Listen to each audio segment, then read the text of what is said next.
یہ ایک جنگل کی کہانی ہے جس کے بڑے حصے پر بھیڑیوں کی حکومت قائم تھی اور ایک چھوٹے سے حصے پر بھیڑوں کی۔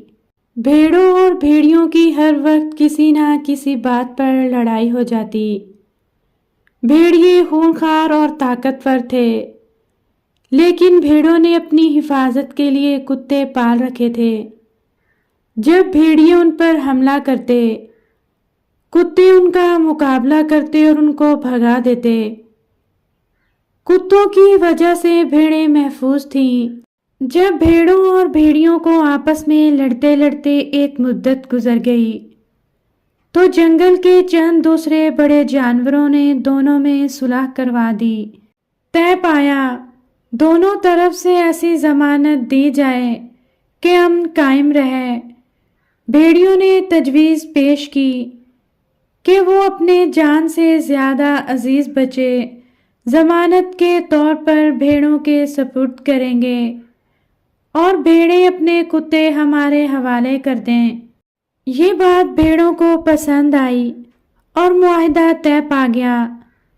بھیڑوں نے اپنے کتے بھیڑیوں کو دے دیے اور بھیڑیوں نے اپنے بچے بھیڑوں کے حوالے کر دیے۔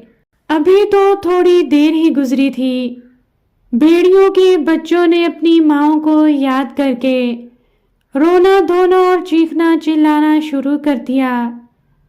ان کی آواز سن کر بھیڑیے دوڑے دوڑے آئے اور غصے میں بھیڑوں سے کہا، تم صلح کی خلاف ورزی کر رہی ہو، آخر ہمارے بچوں کو کیوں مار رہی ہو؟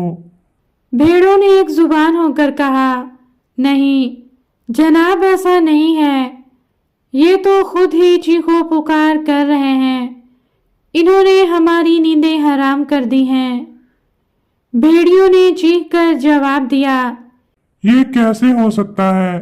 یہ تو اس وقت ہی چلائیں گے جب انہیں تکلیف پہنچائی جائے گی۔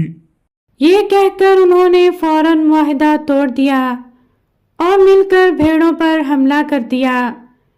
کتے ان کے پاس نہیں تھے جو حفاظت کرتے۔